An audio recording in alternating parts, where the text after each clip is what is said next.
de Educación de ONDECIT, de la Comisión Nacional de Investigación Científica y Tecnológica de Chile.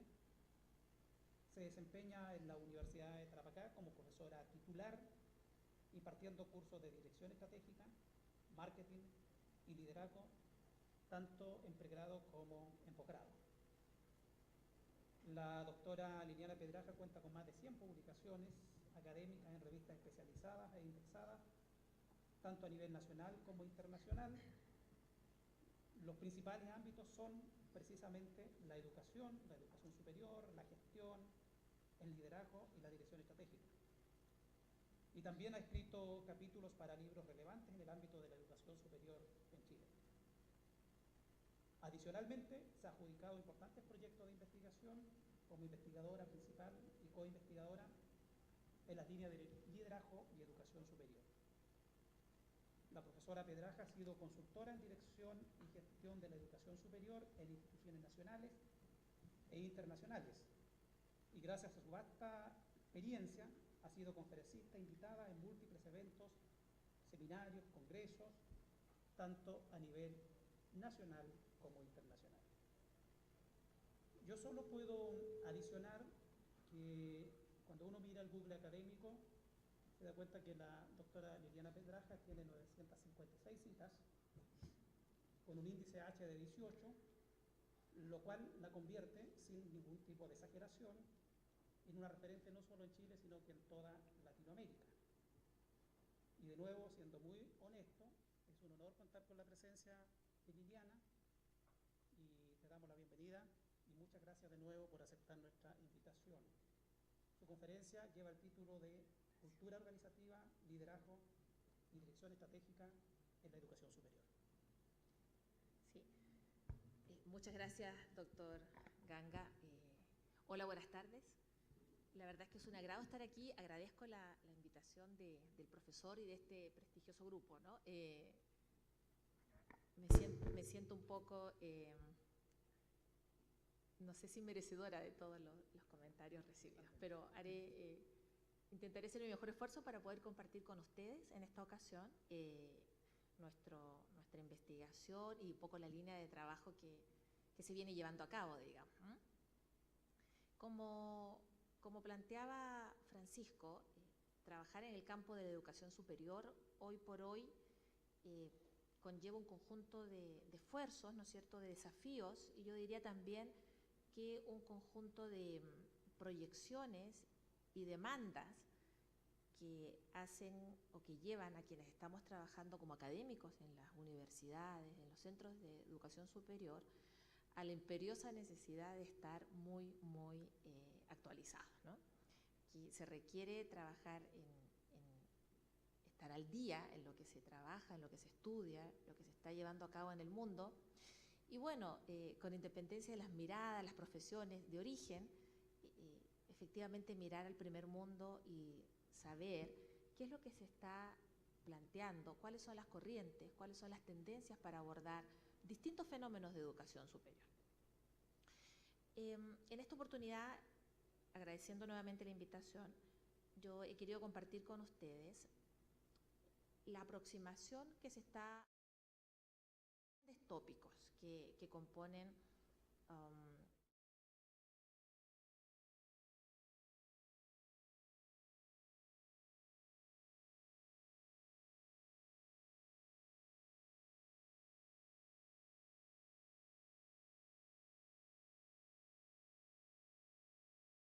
no solo en el ámbito de los papers, de los artículos, periódicas, en información, en prensa, que es el concepto o más bien el constructo de la cultura, ¿no?, de calidad, ¿no?, una orientación a la calidad. Entonces, con esos tres grandes tópicos yo quiero dirigirme en esta ocasión a ustedes, intentando precisar cómo poder aproximarse dentro del campo, dentro del sector industrial de la educación, con foco en la educación superior, al ámbito del liderazgo, la cultura organizativa y la calidad. Dicho esto, voy a mencionar, ¿no es cierto?, en primer término, lo que ocurre en Chile. Al hoy estamos ¿no es cierto?, al mes de marzo 27 de marzo del 2018, y estamos viviendo un momento muy importante que tiene que ver con reformas, con modificaciones al campo de la educación. Y digo de la educación en general y luego de la educación superior en particular.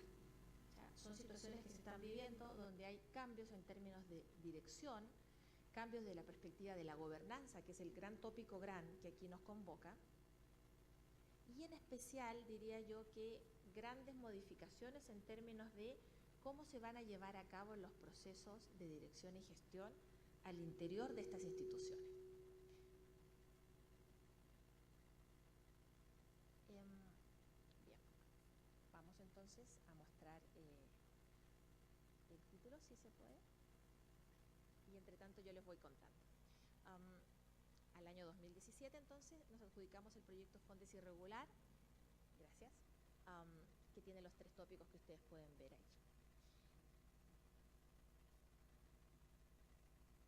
Con la cultura, en realidad uno escucha cultura y habitualmente en educación superior hay un apellido. Entonces uno ve cultura académica, que es uno de los tópicos más habituales, cultura organizativa como otro de los tópicos, ¿no? Entonces habitualmente también uno escucha liderazgo y dice, no, mire, en realidad vamos a hablar de liderazgo, pero sin muchos apellidos. Entonces uno escucha, sí, el liderazgo en las universidades, el liderazgo en los centros de formación, la necesidad de un liderazgo, la ausencia de liderazgo. Pero lo que sí que es claro es que cuando se habla de este campo se menciona la dirección estratégica, o se habla de la estrategia, y se dice, tenemos que pensar en la proyección de la universidad. Bueno, en esa lógica entonces yo les quiero contar que y va a ser un poquito la estructura que vamos a dar aquí, ¿no es cierto?, en nuestro temario. La gran orientación que tipifica una institución es la cultura. ¿Qué es la cultura? Si quisiéramos hacer una aproximación y miramos aquí estas murallas que nos cobijan en este auditorio, ¿no es cierto?, podríamos decir a veces que la cultura en sí misma es una barrera o es una estructura, hay algo construido que puede ser de concreto, que puede ser de adobe, que puede tener la mezcla en especial, ¿no es cierto?, que caracterice. Y a veces también la cultura dentro de las instituciones, fíjense que no se ve o no se percibe como una muralla. Entonces, lo primero que quiero señalar es que en este campo las culturas son muy fuertes o muy profundas y suelen estar muy arraigadas. Hablamos de valores, hablamos de creencias, también hablamos aquí de métodos, de procesos, de tradiciones, que, repito, pueden ser muy claras, muy estructuradas, muy visibles como las murallas, o también muy escondidas, o pueden estar muy en capas incluso translúcidas de la realidad. ¿Okay? Entonces, dicho lo anterior, yo quisiera contarles que cuando uno combina esto y comienza a hacer una pequeña revisión de la literatura, se da cuenta que más bien son tópicos interesantes, pero que están un poco separados. Entonces, partamos viendo, o comencemos, ¿no es cierto?, mirando qué es lo que podemos decir en términos de la cultura. Fíjate que cuando uno hace la revisión, ¿no es cierto?, decíamos que hay que mirar aquí el primer mundo, qué es lo que se ha trabajado, qué es lo que se estudia en relación al tema. Fíjate que aparecen Carvalho y Santiago, que nos dicen, mira, en realidad en este campo que se está estudiando, la verdad es que la orientación burocrática. O sea, esa es la primera palabra, ¿no es cierto?, o el primer factor que emerge. Mira, esto es burocrático. Si usted habla de una universidad, si habla de un centro de formación técnica, como lo llamamos en Chile, ¿no es cierto?, se plantea una realidad de burocracia. También tenemos a un conjunto de autores, ¿no es cierto?, Cardoso y otros, que han planteado que, mira, en realidad para lograr calidad, y nuevamente este campo, esta barrera, ya ahora sí lo digo como muralla propiamente tal, hay que tratar de esquivarla, romperla, abordarla, conocerla, ¿no? En definitiva, lo que mencionamos aquí, superarla. O sea, si usted quiere trabajar en este campo y ser eficaz, necesita superar las barreras de cultura que hay, ¿no? Entonces, ya de inmediato vamos imaginando, ¿no es cierto?, que un campo complejo, o sea, para aquellos que quieren liderar este tipo de organizaciones, qué duda cabe que encontrarse con barreras ya de plano a uno lo suelen complicar. Entonces, en nuestra investigación hemos comprendido también que cuando uno pretende escudriñar los tópicos que pueden tipificar una cultura, una segunda palabra que va a emerger, la primera era burocracia, ¿no es cierto? Una segunda que va a emerger y que nos va a caracterizar también va a ser la de competitividad. Entonces, fíjense, en este campo, que es un sector de educación, de servicios, la palabra competitividad sí que también está muy presente. Claro, y alguno de ustedes dirá, bueno, qué extraño, porque no es el sector industrial del turismo ni del retail, entonces, ¿cómo en el campo de la educación superior hablamos también de competitividad? Bueno, la literatura y distintos casos de diversas organizaciones del mundo nos dicen que sí que la competitividad es un factor relevante. Entonces, también hay culturas muy orientadas a mirar qué ocurre con los otros, ¿no? ¿Y qué es eso? ¿Qué se mira en este campo? Fíjense que lo que se pretende focalizar es cómo soy mejor que el de al lado, ¿no? Cómo soy capaz de hacer o de llevar a cabo labores o generar productos o, servicios que estén claramente mejor que los vecinos de aquí al ladito, ¿no? No vamos a decir el nombre de ninguna universidad vecina, digamos, pero de los de aquí al ladito. ¿Cómo lo hago? ¿Lo hago mejor? ¿Como académico tengo un mejor desempeño que ellos? Es una cultura orientada a la competitividad. Bueno, aquí Hasselkorn, ¿no es cierto?, nos dice que en realidad si uno no considera la competitividad, si la mira con un cierto sesgo y dice, no, mira, estamos en un campo netamente de educación, no hablemos de empresa, hay un gran riesgo de caer en una lógica de ser de un nivel segundo o tercero. En otras palabras, no tener una institución de clase mundial. Entonces, en otros términos, es inherente a la realidad y al desempeño organizativo que las instituciones se comparen. Entonces, esto que a priori podría ser, mira, una ambivalencia, digamos, ya nos va caracterizando una realidad y nos dice, oye, si queremos hablar de cultura, tengamos claro que hay miradas o hay estilos. Pero déjenme contarles que también, cuando uno quiere hablar de resultados, esta cosa que nos persigue en la academia, ¿no es cierto?, la necesidad de generar papers, de tener resultados, de patentar, de crear conocimiento, cuando uno habla de eso en el primer mundo, y Albach lo plantea, ¿no es cierto?, la verdad es que se requiere también una tercera categorización, que es la libertad académica. O sea, yo estoy en un campo donde no tengo un decreto explícito o no debiera haber una sumatoria de preceptos que yo debiera cumplir a la pata de la letra, como decimos acá, sino que en rigor estamos hablando de que un académico debiera tener un espacio, ¿no?, un espacio de trabajo con condiciones. Fíjate que ese tercer punto llama mucho la atención, porque claro, de pronto a la hora de liderar, los profesores dicen, bueno, denme libertad, no me exijan. Y si no me exigen, entonces yo voy a poder ser capaz de crear, ¿no? Déjenme pensar.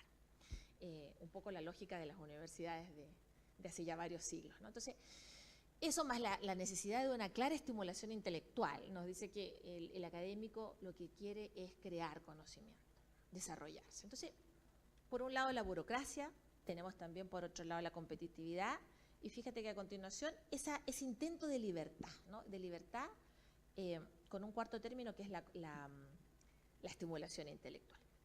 Con esas orientaciones, yo les quiero contar que en realidad se configura una siguiente mirada que es muy concreta, ¿no? Una orientación, le llama Su, una orientación de la cultura académica hacia la innovación. Entonces, aquí hay un siguiente factor que es interesante.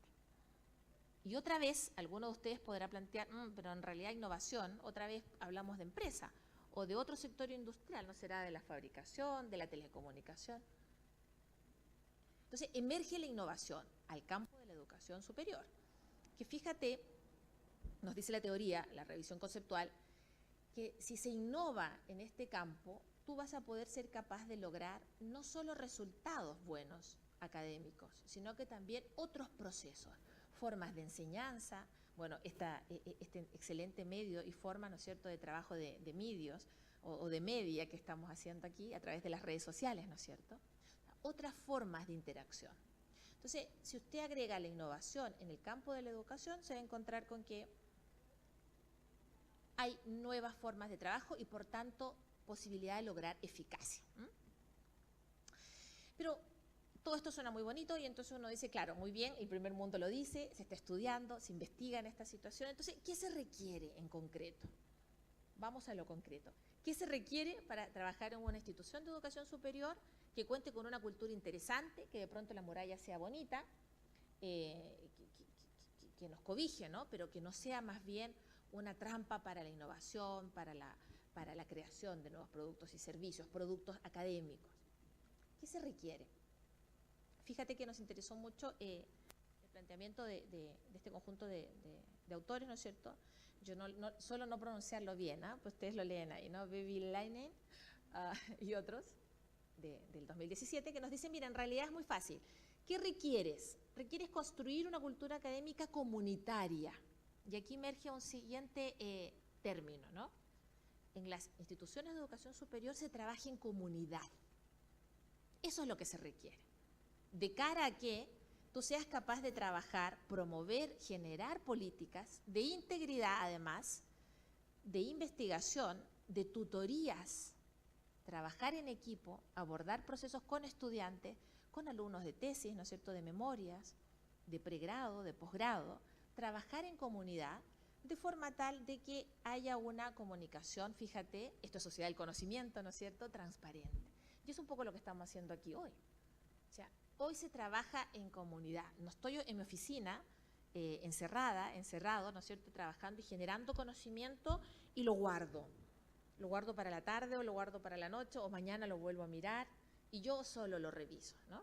Entonces, hablamos, fíjate, de una cultura muy interesante, el tópico, orientada a la comunidad.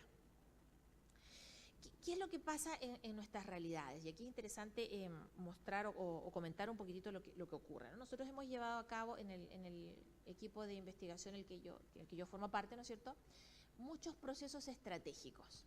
Hemos revisado muchas estrategias de las universidades, de institutos profesionales también y de CFT, que son los centros de formación técnica. Y fíjate que esto se menciona, se habla, se dan algunos destellos para mencionar pasos sucesivos, ¿no es cierto?, para comunidad. Entonces se dice el trabajo en equipo. En esta universidad hacemos esfuerzos de trabajo grupal. Tenemos, incluso comunidad como término, agrupaciones de investigadores que llevan a cabo temas, ¿no?, o líneas, acuicultura, ¿no es cierto?, agricultura de zonas áridas, no lo sé. Tenemos distintas áreas y trabajamos en comunidad. ¿Es tan así? La teoría, fíjate que nos dice que en realidad es clave hacerlo, ¿no? Ojo que pensando, ¿no es cierto?, en cómo ser capaces de investigar de mejor modo. La realidad es que nuestra sociedad del conocimiento nos dice que aquellas viejas frases en las que uno decía, bueno, aquí tengo una ventaja yo si investigo mejor, o aquí tengo un tema que en realidad es mío y no lo puedo compartir, o en realidad me va a permitir tener réditos, este gran tema, son cosas francamente del pasado. O sea, uno investiga en coautorías, trabaja, co-construye proyectos de investigaciones y por tanto las entrega, ¿no? Pero déjeme ir otra vez a la muralla que yo intentaba caracterizar. ¿Será que nuestras actuales instituciones permiten aquello? ¿Qué ocurre con el liderazgo? Porque claro, la cultura puede ser la muralla o ese conjunto de reglas y principios que decía yo, o formas de actuar que está en la mente de los usuarios o de las comunidades, pero ¿qué ocurre con quienes tienen que ser capaces de llevar a cabo esto, ¿no? O quiénes son los que están a la cabeza de nuestras instituciones. Entonces, déjenme presentarles un estudio, ¿no es cierto?, una mirada respecto a liderazgo. Se habla mucho de liderazgo, yo les contaba que uno menciona bastante esa palabra. Hay estilos, sabemos que hay formas de liderar, pero si uno habla de aquellas habilidades críticas, pensemos entonces qué se requiere o cuáles son las habilidades, las formas, los procesos, ¿no es cierto?, relevantes para que se logre la ansiada eficacia, ¿no?, la ansiada eficacia organizativa. En otras palabras, para que nuestras instituciones hagan las cosas correctas. ¿Qué se requiere? Se hizo una encuesta, ¿no es cierto?, a más de 400 líderes. Y fíjense, por favor, cuáles son las principales habilidades que se mencionan. fíjense, se habla de comunicación verbal, o sea, que el individuo, que quien lidera, sea capaz de comunicar, que llegue, ¿no es cierto?, que tenga capacidad también, de mano con lo anterior, de escuchar, central, que sepa manejar el tiempo y el estrés, tremendo tema que nos consume, ¿no es cierto?, en esta sociedad del conocimiento y de correr, ¿no?, y de correr para trabajar y hacer las cosas correctas y hacerlas bien. Siguiente punto que llama la atención, y que es como de perogrullo que alguien lo diga, mira, qué duda cabe, ¿no? Si un líder no toma decisiones, ¿de quién hablamos? Pero también, entrevistándolos, ellos mismos te plantean, en realidad, que se requiere tomar decisiones en forma individual. También hay que ser capaz de elegir. O sea, un líder tiene que elegir.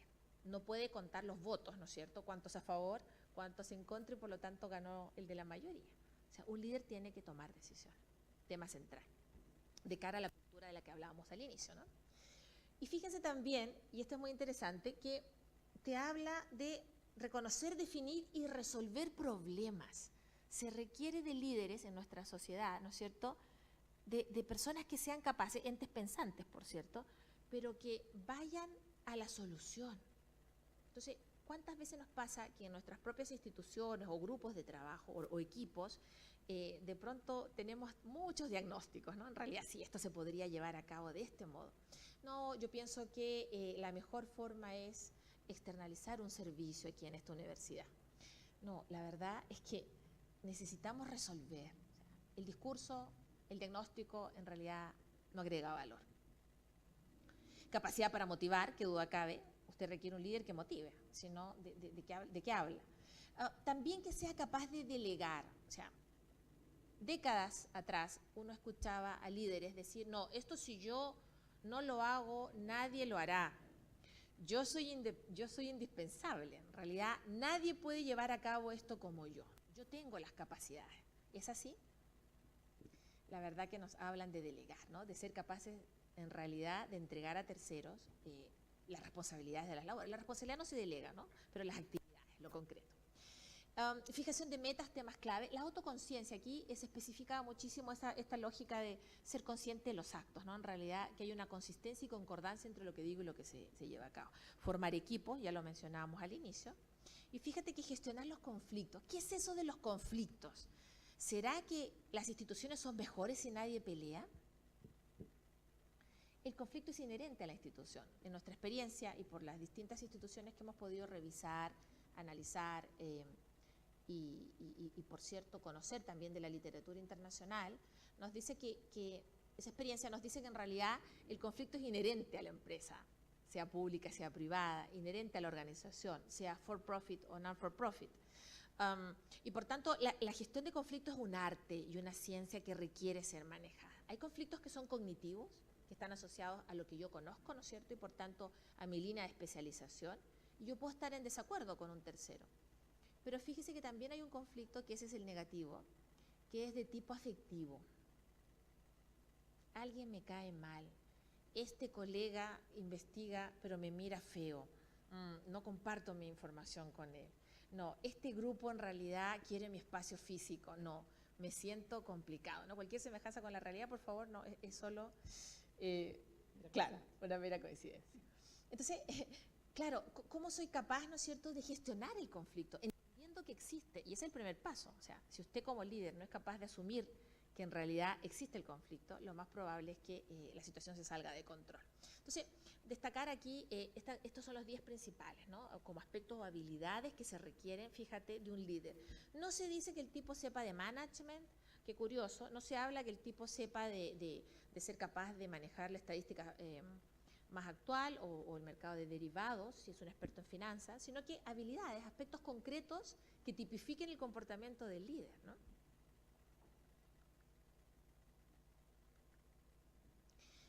Y cuando mencionamos esta palabra casi mágica, todos pensamos y creamos y tratamos de imaginarnos un mundo ideal, ¿no es cierto?, donde todo funciona, todo es perfecto, y hablamos de trabajar con calidad, de desarrollar una memoria con calidad, de generar un curso con calidad. Y fíjate que la calidad no es un concepto, más bien, tiene el apellido que mencionamos allí, es polisémico. Admite, por tanto, múltiples acepciones. O sea, la calidad es un constructo en rigor, ¿no? Y por cierto que tiene una mirada más bien relativa, más que absoluta. O sea, si usted quiere saber de calidad, bueno, ¿en cuánto? ¿Cuál es la medida?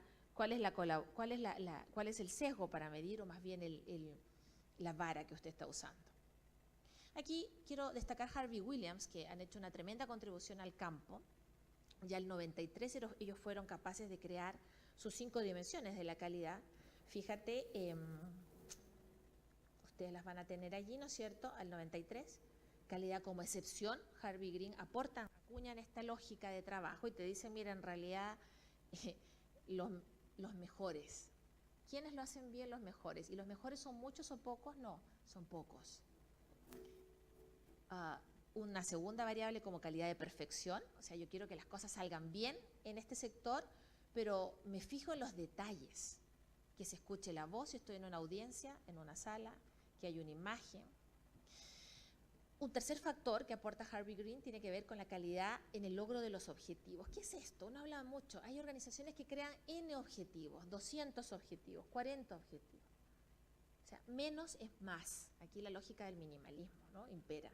En realidad hemos hecho diversos trabajos donde hemos medido esto precisamente. O sea, usted tiene que ser capaz de tener como institución a un líder que trabaje y tenga habilidad para lograr los objetivos. ¿Cuáles? Unos pocos que sean relevantes.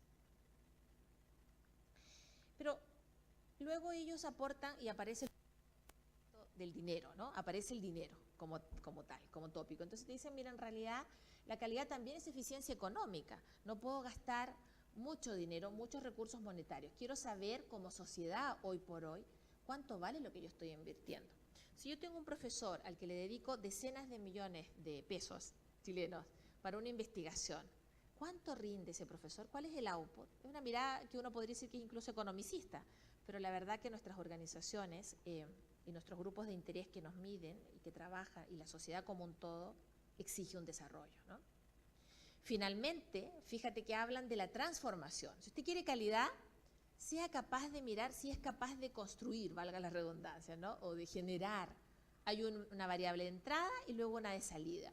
Ahí Stallmeyer también generó una mirada, y otros, en esta lógica del aseguramiento, y nos introducen en el campo de la educación, que por ejemplo en la docencia, fíjate qué importante nuestro rol. Usted es capaz de recibir un estudiante y generar un profesional. ¿Qué transformación más bella que aquella? O sea, entrega a la sociedad una persona con un conjunto de competencias y habilidades en un determinado campo. O sea, ¿qué transformación más linda que esa? Y en la investigación, qué duda cabe que cuando usted genera un nuevo conocimiento hay un aporte a la sociedad, ¿no es cierto? McFarland trabaja muy bien ese tópico. Entonces, déjeme decirle, ahí estamos viendo ahora el aseguramiento de la calidad ya en Chile. ¿Qué pasa en Chile al hoy? ¿Qué es lo que ocurre? Aquí un referente es Salvat, como lo hemos mencionado anteriormente, y nos dice que, mira, siempre o en general las instituciones se miden contra su proyecto, contra la misión. Hay una misión que usted genera, que es la razón de ser, la gran orientación gran que usted está proyectando. Hay una idea aquí, un esfuerzo deliberado que construye una identidad, y contra esa definición a usted lo van a medir. Y bueno, veamos algunas cifras, ¿no? ¿Qué pasa en Chile al hoy? Si usted mira la Comisión Nacional de Acreditación, ¿no es cierto?, marzo de 2018, se encontrará con que de las 56 universidades autónomas que tenemos en el país, ¿no es cierto?, fíjate que al hoy hay 46 que han logrado tener una garantía de calidad. En otras palabras, acreditaron. 46. Y fíjate que demostraron entonces políticas, mecanismos, pero hay otras 10 que no lo hicieron. O sea, hay 10 instituciones en el país que no han sido capaces de asegurar la calidad, ¿no? Entonces hay un timbre que no han sido capaces de tener y por tanto de portar en sus páginas, digamos.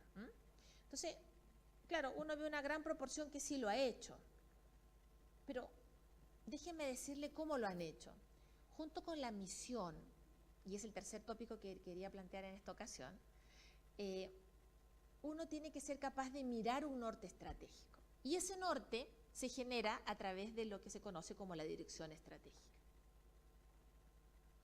Entonces, en el primer mundo uno habla de strategic management, ¿no es cierto?, que es, fíjate, un gran esfuerzo y esto es muy bonito, digamos, a los que nos gusta el campo del management, ¿no es cierto?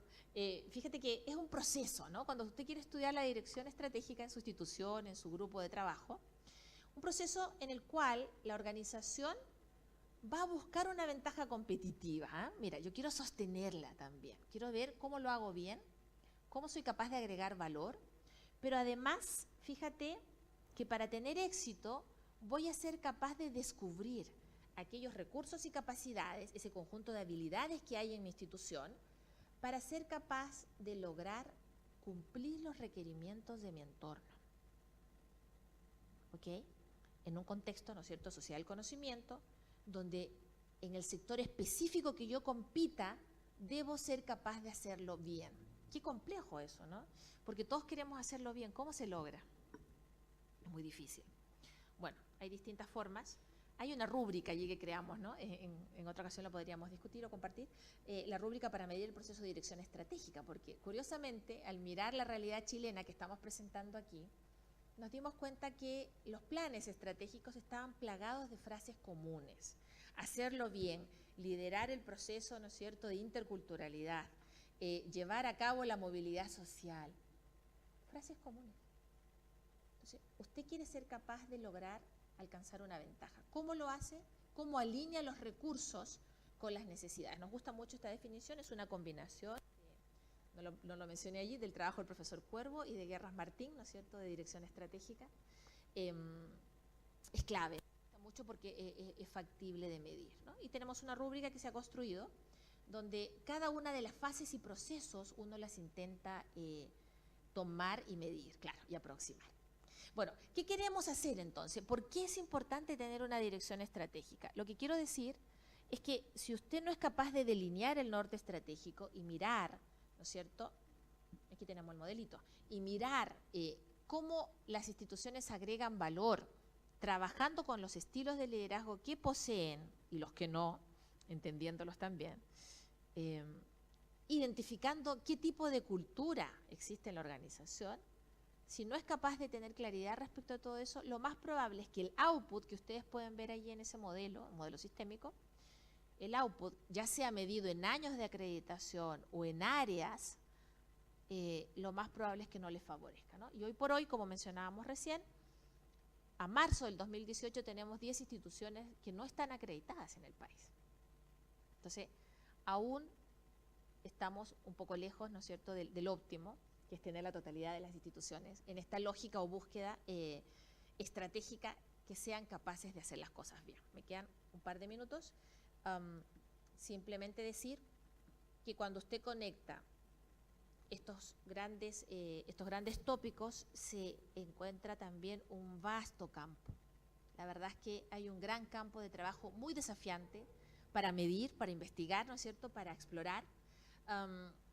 Y yo diría que podemos hacer en Chile hoy por hoy una gran contribución, si se trabaja en equipos, ¿no es cierto?, de cara a identificar precisamente cuáles son esas culturas, ¿no? Cuáles son las que ya en una segunda derivada agregan más valor. Si la burocracia es la que nos caracteriza, bueno, ¿cómo somos capaces allí de tipificar incluso subculturas o subgrados de formas de trabajo que nos permitan hacer las cosas mejor? Con el conflicto, con las murallas que de pronto son muy fuertes para poder romper o estructurar o generar cambios organizativos. Como segundo factor, me interesaría relevar la importancia de contar con el norte. ¿Cuál norte? Yo soy del norte, entonces hablo del norte. La importancia del norte estratégico, quiero decir. O sea, no me sirve operar, no me sirve llevar a cabo la labor sin ton ni son. Entonces, no requiero llevar a cabo yo como líder una labor sin tener claridad cuáles son 2 o 3 acciones estratégicas relevantes que a mi institución le agreguen valor. Si yo no lo sé y no soy capaz de depurar o diferenciar, lo más probable es que todos los vientos me sirvan. Todas las oportunidades sean interesantes, las trate de tomar y al final del día no logre la ansiada calidad, ¿no?, que mencionábamos. ¿Qué duda cabe, como punto final, que la calidad es un factor central en el ámbito de la educación superior? Como punto de cierre, quedarnos con la necesidad de seguir construyendo ambientes de calidad, con la necesidad de tratar de aproximarnos a escenarios de excelencia, ¿no? Ya Harvey Green nos decía, mira, mejora continua y excelencia, hacer las cosas bien, hacer el trabajo de excepción. Qué duda cabe que nos falta mucho como sociedad, pero estamos en un campo donde yo diría que la principal área o grupo de beneficiarios se encuentra en los estudiantes, se encuentran los futuros profesionales. Entonces, qué duda cabe que tenemos y debemos lograr una motivación mayor para ser capaces de trabajar con calidad en un contexto de cultura y de liderazgo, ¿no? Les dejo planteado el modelo que hemos construido y bueno, agradezco la mirada y bueno, vamos a la siguiente fase, ¿no? Muy gentiles. Muchas gracias.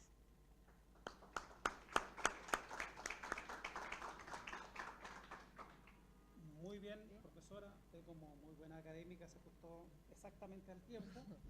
Así que eso nos da margen para poder responder algunas consultas que ustedes puedan tener, porque un poco de eso se trata también esta actividad. Hemos llamado coloquio justamente para generar un espacio que nos permita dialogar, conversar y eventualmente discutir sobre determinadas ideas.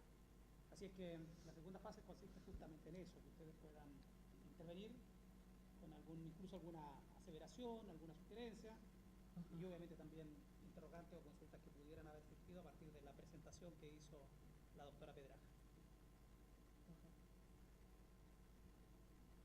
Está muy tímido, nadie quiere preguntar.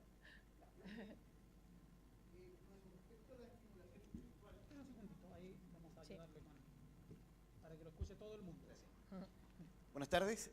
Con respecto a la estimulación intelectual, yo quería saber, tenemos que generarla, pero ¿cómo nosotros generamos esta estimulación? Porque habemos muchos que venimos a estudiar y nos regimos mucho al margen de lo que hay que estudiar nada más, pero no vamos un poco más allá a investigar y a conocer qué es lo que hay después de lo que los profesores nos enseñan en nuestras aulas. Entonces, también me gustaría saber cómo podemos generar ese clima, porque hay que hacerlo, pero ¿cómo? Eso es finalmente la pregunta, porque si nosotros venimos de un colegio donde no nos motivan a generar investigación, sino que nos pasan contenido que nosotros tenemos que memorizar y guardar para algún momento que lo vamos a necesitar, y creemos que venimos a lo mismo. Me pasa mucho porque veo el tema, sobre todo en este ramo que nosotros tenemos con el profesor Ganga, que tenemos que revisar varios proyectos y no estamos acostumbrados a investigar. Por eso, ¿cómo lo generamos? Esa es la pregunta en concreto. Sí, buenísimo. Sí, muchas gracias. Bueno, son dos, ¿no? Pero podemos asociarla. Yo diría que la estimulación intelectual es clave, como lo reseña la literatura, puesto que en realidad te dice que tienes que ser capaz, si ya hablamos del líder como profesor o como docente universitario, ¿no es cierto? Tienes que ser capaz de ir más allá con el estudiante. Entonces, ¿cómo lo logro motivar? Y esa estimulación intelectual yo diría que es particularmente más central al hoy, que hace 10 o 20 años cuando yo iniciaba mis labores académicas, ¿no es cierto? Porque fíjate que hace 20 años, ¿no es cierto?, nuestros estudiantes no tenían el teléfono, no tenían el celular, ¿no es cierto?, o tenían alguno, pero tal vez no con las características actuales, y en realidad no googleaban al profesor, o no sometían, o no verificaban lo que el profesor planteaba. O no se distraían simplemente, o no se iban a las redes sociales y en realidad estaban felices, y si algo les resultaba desagradable, entonces no se iban físicamente, no, pero hoy sí que se puede, ¿no es cierto? Y se acabó, me apagué del profesor, ¿no es cierto? Y entonces hago otra cosa. Entonces, ¿cómo lo logro? Fíjate que la literatura te dice que tienes que combinar métodos, y esto es una cosa muy interesante para los viejos profesores, ¿no es cierto?, que de pronto solemos quedarnos con una misma forma, tiza y pizarrón o lápiz y pizarrón, y en realidad no quiero hacer otras cosas. Trabajemos en grupos, en equipos, generemos casos. Fíjate que una de las formas que por lo menos a mí me ha resultado mucho, me agrada, y también la he revisado en otros países que se hace con mucha frecuencia, es trabajar los casos, donde tú generas estos grupos, ¿no es cierto?, pero donde en la misma clase ellos tienen que buscar información. Qué interesante. O sea, si ya sé que todos vienen con el teléfono y si estamos en un laboratorio, oye, sale de la pizarra o sale tú del espacio de aquí adelante y trabajemos en forma de laboratorio. Busquemos en conjunto, seamos capaces de ir construyendo el conocimiento allí mismo, porque tal como usted señala, En el colegio, en nuestra educación, no nos enseñaron a eso. O sea, hay una repetición, yo tengo que memorizar, y en realidad la forma de trabajo que yo traigo, ya yo como alumno, es distinta. Entonces, la estimulación es con nuevas prácticas, nuevas prácticas. El tutoriar actividades también, a mi juicio, es una forma de estimulación intelectual, ¿no es cierto? La profesora Araneda investiga también, colega nuestra, y trabaja en el campo de la educación superior, investiga mucho esta lógica del trabajo, el nuevo perfil de los estudiantes. Entonces, por ejemplo, cómo los estudiantes que ya no necesariamente se sienten estimulados por el único profesor de un ramo, sí que podrían lograrlo a través de trabajar con pares. Y entonces los ayudantes ya serían unos ayudantes reloaded, no el clásico ayudante que entrega ejercicios o resuelve dudas, sino que más bien es un par que es capaz de trabajar, ¿no? Cuando lo mostrábamos allí, esta lógica de trabajo tutoriado y en par. Donde otro compañero tuyo equivalente a ti o de un año superior va a ser capaz de agregarte valor.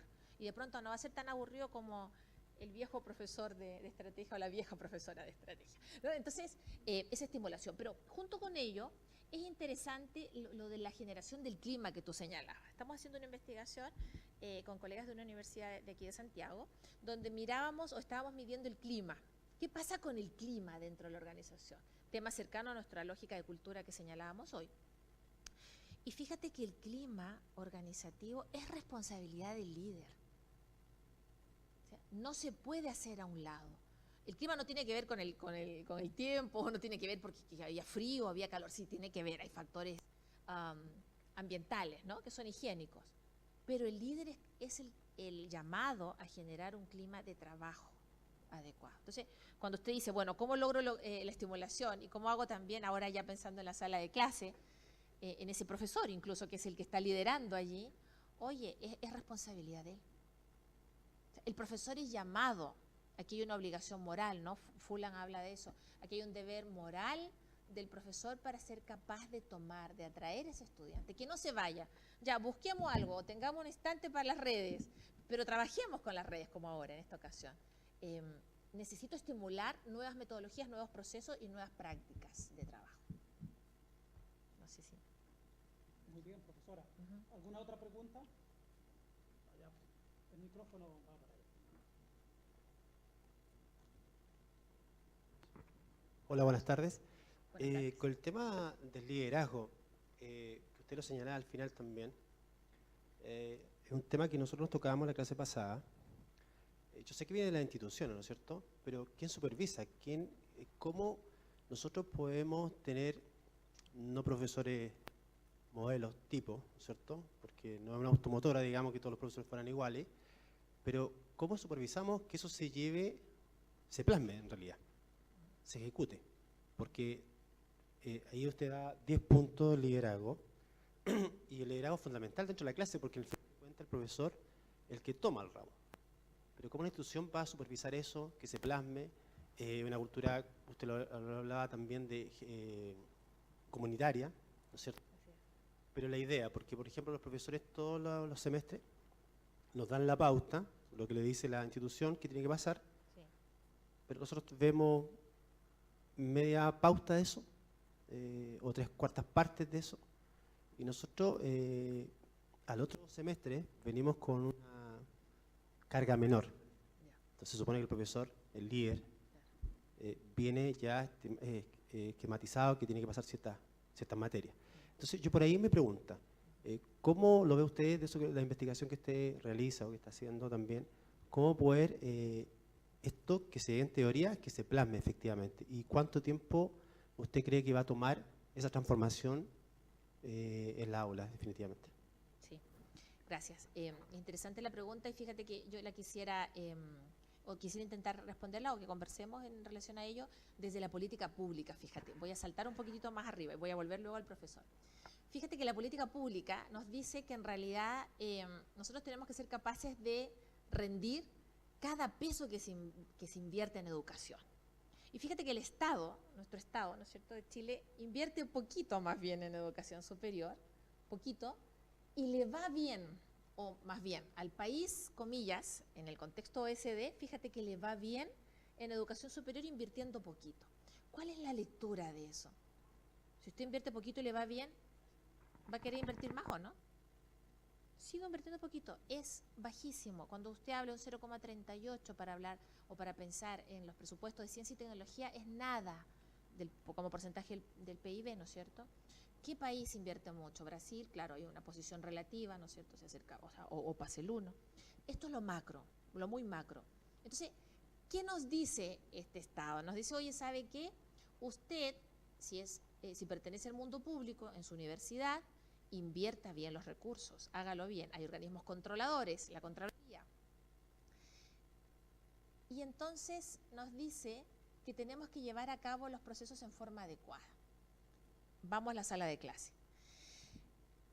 La institución, si tiene una sala de clase medianamente grande, ¿lo hace mejor con 40 alumnos o con 20? ¿Qué dice la teoría de la educación respecto al N de alumnos?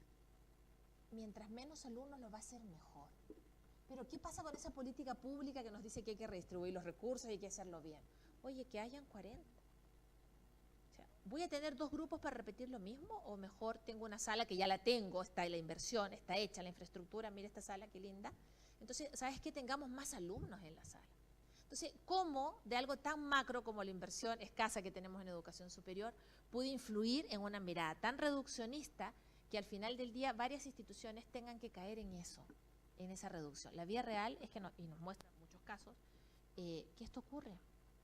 O los profesores. ¿Cuántas jornadas completa equivalente, que es el término que se utiliza para medir y comparar, ¿no es cierto? El N de profesores que tienen las instituciones. ¿Cuántos profesores jornada completa equivalente tengo en cada universidad?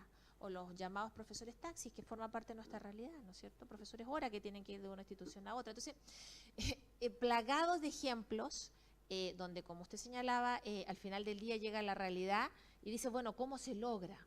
¿Cómo logro armar esa cultura comunitaria? ¿Cómo soy capaz de lograrla? Aquí la teoría a nosotros nos gusta y la leemos, pero también nos aleja y nos dice que faltan varios años para lograr acercarnos al primer mundo en eso. Si usted mira a Finlandia, hemos hablado tantos años a nivel de organización escolar, y mirar a Finlandia como el caso. Son poquitos alumnos por sala del colegio. Entonces hay una gran orientación. Hay profesores en sala, pero también hay padres, hay apoderados que trabajan en la formación de sus hijos. Tenemos otras realidades en colegio. Y en educación superior, entonces pasa que ¿cuántos de nosotros o cuántos de ustedes no solo estudian, sino que también trabajan? Entonces, ¿cómo se logra la cultura comunitaria? Si tengo que estudiar y tengo que correr y rendir en mi trabajo, y también tengo vida, ¿no es cierto? Y tengo que ver a mi entorno. Entonces, en esa realidad yo la verdad es que no veo, siendo muy honesta, que estemos tan cercanos de hacer las cosas bien. Sí que se ven esfuerzos, y esos son notables. Por eso es que nuestra investigación, que se está iniciando, ¿no es cierto?, nosotros tenemos mucha expectativa de poder buscar y encontrar aquellas prácticas buenas que agregan valor para encontrar también las culturas intrasala de clase, intracarreras, donde no solamente el que se quieran ahorrar unos pesos va a determinar que algo sea bueno para la institución. No sé si me explico. En realidad hablamos de que estas culturas comunitarias se deben construir en base al trabajo en equipo, y no solo en sumar un poquitito más de recursos financieros, fíjate. Acciones concretas. Por ejemplo, este programa que trabaja o que desarrolla el profesor Ganga y su equipo, ¿no es cierto?, es central. O sea, cómo a nivel país uno escucha que hay comunidades de trabajo. Mira, cómo somos capaces de poder replicar estos procesos. Cómo hoy nos puede estar escuchando alguien en otro continente, ¿no es cierto?, y luego nos van a ver, esperamos, ¿no es cierto?, y vamos a poder tener un feedback. Entonces, no necesariamente con más recursos, lo que quiero decir es que con prácticas. Mi apuesta desde la investigación y desde lo que estamos llevando a la práctica es que las rutinas organizativas debieran llevarnos a ello. Entonces, formas de trabajo, equipos, otra cosa que conversábamos con el profesor, se pueden guiar memorias en otras instituciones, se puede trabajar en equipos, se pueden combinar estudiantes de distintas universidades. Entonces, tal vez desde allí aproximarnos y trabajar y tutorear, no sé si se dice así, o llevar a cabo procesos de tutoría adecuados, ¿no es cierto?, en las propias instituciones donde se trabaje en equipo. Muy bien. ¿Alguna otra pregunta más? ¿Alguna otra inquietud? Sí, solo un factor, perdón, que quisiera agregar, profesor Ganga. a todo lo que mencionábamos recién y a estas culturas que nos caracterizan como universidades chilenas o centros de formación técnica o institutos, hay que agregar un siguiente factor que está pasando hoy en el país, digamos, que de pronto en otros países ya se ha vivido, y que tiene que ver con la gran cantidad de de posgraduados que llegan, que están llegando y que seguirán llegando. Entonces, personas que fueron a estudiar, que salieron del país, que llegan con muchas ganas, ¿no es cierto?, de entregar, colaborar, y que llegan con otros procesos, otras prácticas de las que mencionábamos, ¿no? Entonces, y que se están incorporando a distintas organizaciones. Yo creo que por allí también hay una forma un poquitito de girar o de salir de las formas tradicionales de trabajo que estamos teniendo o que hemos llevado los últimos 20 años. Entonces, yo creo que esta nueva llegada, en la medida que las instituciones, claro, sean capaces de sumar a estos profesionales y que se pueda trabajar en conjunto, ¿no es cierto?, los antiguos con los nuevos, yo creo que también va a ser un poquitito más cercano el poder mirar y tomar estas experiencias exitosas. Y aquí no hay que descubrir la pólvora, ¿no? Ya se ha hecho en otros lugares. Entonces, el cómo trabajar se ha hecho, está estudiado y uno lo revisa en la literatura internacional. El punto es cómo lo llevamos a cabo. Pienso que desde esa llegada de cientos de profesionales post-becas Chile que están en el país y que van a entregar su trabajo, ¿no es cierto?, también es posible llevar a cabo y revisar estos procesos nuevos de interacción. Okay. Hay una pregunta desde... ¿Sí? Daniela, ¿tú la puedes presentar esa pregunta? Sí. En estos momentos, una pregunta de la doctora Jazmín Díaz Barrios desde Venezuela, en la Universidad del Zulia, es: ¿qué es más fácil de lograr en su opinión? ¿Cambiar una cultura burocrática hacia una innovativa o intentar con la cultura burocrática lograr la calidad? Qué interesante. Muchas gracias. Muchas gracias a la profesora. Sí, es interesante saber que esas culturas o esas tipologías de culturas que nosotros mostrábamos en realidad no se encuentran químicamente puras, ¿no?, en las instituciones, no lo mencionamos. Hay como tendencias, se tiende a la burocrática, se tiende a la innovativa. Yo diría que es más fácil, dependiendo del sector industrial o dependiendo del grado de avance de la innovación que se ha ido desarrollando y el país, por cierto, pero diría que es más fácil tender hacia una calidad, hacia la búsqueda más exitosa de calidad desde la mirada de la tipología de cultura innovativa. Es más fácil. Sin embargo, ¿qué es lo que ocurre en la inmensa mayoría de las instituciones? O sea, tenemos culturas burocráticas, muy orientadas al reglamento. Y hay un divorcio allí, ¿no? Tal vez la profesora lo habrá vivido. De pronto, la jurisprudencia que hay al interior de las instituciones te dice cómo estás haciendo mal algo desde la perspectiva legal. ¿Y qué es lo que uno requiere para romper estas murallas de las culturas, ¿no?, de las burocracias? Uno requiere que te digan cuál es la forma correcta de hacer las cosas desde la perspectiva legal. Entonces son dos lados, estamos en veredas opuestas en muchas instituciones. Entonces, por un lado, ¿cómo yo quiero llevar a cabo la calidad? ¿Cómo mejoro en mi sala de clase el trabajo? ¿Cómo genero esa estimulación intelectual tan preciada? Pero de pronto la parte legal me dice, no puede. ¿Por qué? Porque el N está definido, el N de alumnos. No puede. Porque no puede contemplar más profesores tutores incluso. Esto está normado. Entonces allí yo diría que la burocrática es en definitiva más compleja, ¿no? Pero a la vez desafiante. Entonces allí es donde se requiere encontrar mecanismos de trabajo para ser capaces de romper esa forma y co-construir y desarrollar nuestra labor con calidad, que es lo que buscamos. ¿Alguna otra pregunta? Yo quiero hacerle... ¿Nadie más? Yo quiero aprovechar de hacerle una pregunta, profesora. Tenemos algunos minutos.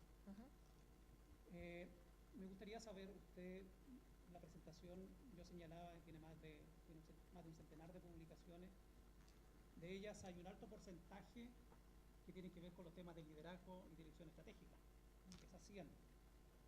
Entonces, yo me imagino que, producto de todas estas investigaciones que usted ha realizado con su equipo, seguramente ha logrado percibir, y ahí está la pregunta, si hay alguna correlación entre el liderazgo, hablemos de liderazgo directivo, ¿se escucha? Un poquito más allá. Si hay alguna correlación entre el liderazgo directivo, la planificación estratégica de la universidad con los resultados que finalmente tiene esa institución de educación superior. O dicho de otra manera, si la posición que tienen las universidades en los rankings que hay a nivel global y también local, o los resultados de sus procesos de acreditación, dependen de alguna manera de los estilos de liderazgo de sus directivos y del tipo de planificación estratégica que esas universidades tengan. Muy buena reflexión, profesor. Interesante también y que forma parte del trabajo que efectivamente hemos desarrollado durante ya varios años, digamos, con el profesor Rodríguez, con la profesora Araneda. Sí, ocurre que hay una alta correlación, si hablamos desde la perspectiva netamente estadística, ¿no es cierto?, entre procesos de liderazgo o estructuras de trabajo ganar-ganar, ¿no es cierto?, orientadas a la calidad, medidas con algunas variables de proxy como las que yo mostré al inicio, es decir, con algunas proxy de calidad, ¿no? Que pueden ser reduccionistas si usted quiere, como el N de años, pero es una medida comúnmente aceptada, N de años de acreditación de la institución, o como el número de áreas también, ¿no? Que es la otra medida que usamos aquí en el país. Entonces, hay una alta correlación. El punto es, cuando uno va a la segunda revisión de aquello, ¿qué determina entonces que el liderazgo de una institución versus otra sea mejor? ¿Qué lo determina? Hay estilos de liderazgo mejores que otros, y eso ya lo hemos revisado durante algún tiempo, ¿no es cierto? Aquí los resultados son más bien reveladores, porque ocurre que el carácter, un poco lo que mencionábamos allí de las habilidades del líder, la tipología del líder explica mucho el desempeño de las universidades. ¿Cómo es el líder? ¿Cuáles son sus habilidades? ¿Cuáles son sus formas de trabajo, sus procesos? Entonces, y esto no se sabe si es buena noticia o mala noticia, ¿no? Los que nos dedicamos a trabajar en este campo, en realidad mostramos los resultados y es la audiencia la que tiene que plantear, o más bien las comunidades de investigación, analizar. ¿A qué voy? ¿Será entonces que el desempeño adecuado de una institución de educación superior depende netamente del líder? ¿O por contra, será entonces que todos los esfuerzos de dirección estratégica, de colección, de recolectar el mejor recurso y capacidad, de trabajo en equipo y todo ello no sea tan comparable a la eficacia que puede lograr un líder en sí mismo? O sea, en otras palabras, ¿dependemos tanto como organizaciones de un solo individuo? Es una discusión que hemos tenido en distintas, incluso conferencias, y de verdad que es sorprendente, ¿no? Porque nuestra experiencia nos muestra que en el país hay claros líderes tipificados, que pueden tener un conjunto de virtudes, un conjunto de debilidades, ¿no es cierto?, pero están tipificadas, existen y se asocian a un cierto desempeño. Y por el contrario, ¿no es cierto?, hay, no sé si llamarlos líderes, pero hay individuos que han liderado organizaciones y que han tenido más bien una característica oriental a la mirada al laissez-faire, ¿no es cierto?, dejar hacer, más bien dejar pasar, y que han tenido resultados más bien modestos.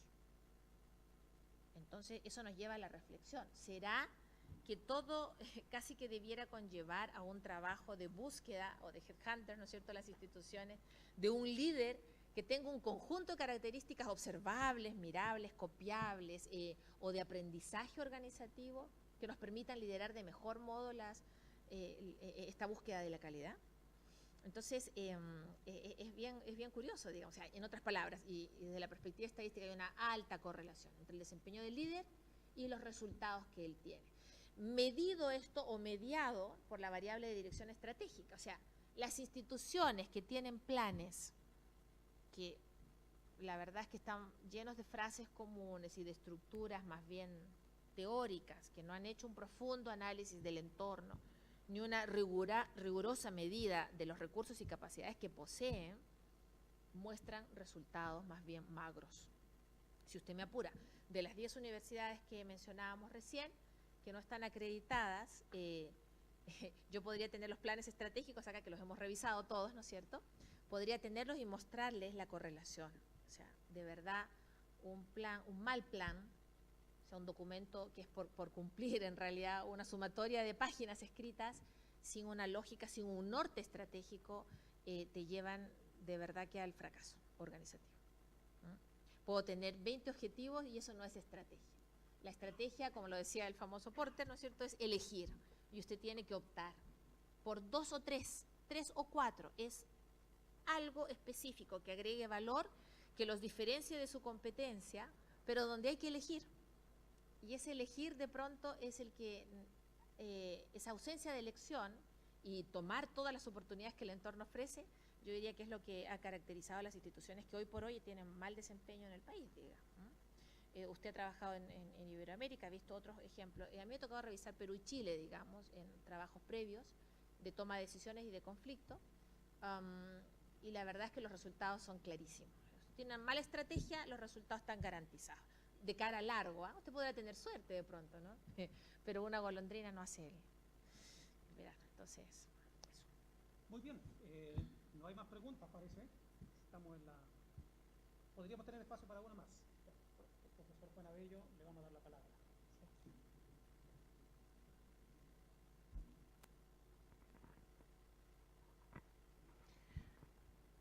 Yo quisiera ayudarme de lo clarificadora que es la profesora para plantear los temas. ¿Es posible que pudieras tú vincular la gobernanza universitaria con los tipos de cultura en términos de cuáles podrían ser más complejos o no de llevar a cabo una adecuada gobernanza universitaria? Sí, gracias, profesor. Fíjate que al ver el título y bueno, fruto del trabajo previo que se ha ido desarrollando con el profesor Ganga, yo he mirado siempre gobernanza y liderazgo. Y hoy que estamos iniciando, ¿no es cierto?, este trabajo, este proyecto Fondesit de 4 años, ¿no es cierto?, que involucra cultura, que es un tremendo campo, decíamos, por explorar, yo creo que es muy interesante y es como una continuación, si lo miramos en pirámide, digamos, de una estrategia top-down, una continuación natural, porque tú tienes la gobernanza en una lógica macro, y resulta que la cultura es uno de los puntos que caracterizan o tipifican la implementación de las estrategias. Y eso está en la pirámide organizativa. Por lo tanto, lo macro es la gobernanza y en el proceso uno mide y trabaja los tipos de cultura. Entonces, sería interesante yo creo que a futuro sería muy bonito, a propósito de esta cultura de comunidades de aprendizaje, poder plantear un proyecto de esa orientación. Así es que, no, lo he visto, fíjese, suena como natural desde la perspectiva de técnica, digamos, y desde la mirada de aplicación. Así es que hay un desafío allí. Gracias. Muy bien, estamos cerrando entonces esta primera actividad del año y quería aprovechar de invitarlos para el próximo miércoles. Tenemos la visita del doctor Manuel Rey, que es catedrático de la Universidad de Sevilla, que también va a participar en un coloquio similar, y nos va a presentar un tema que es muy vinculante con lo que nos acaba de presentar la doctora Pedraja. Él nos va a hablar sobre la planificación estratégica en las universidades y se va a referir de manera específica a un caso muy exitoso que es el de la Universidad de Sevilla, que hoy por hoy es una de las universidades que ha logrado un avance bastante significativo a propósito de los comentados rankings. Y bueno, ya antes de despedirnos, yo quiero ofrecerle un pequeño obsequio a la doctora Pedraja, que de alguna manera refleja nuestro agradecimiento por la gran conferencia y la gran conversación que hemos tenido hoy día con ella. Muchas gracias, profesora. Muchas gracias, de verdad.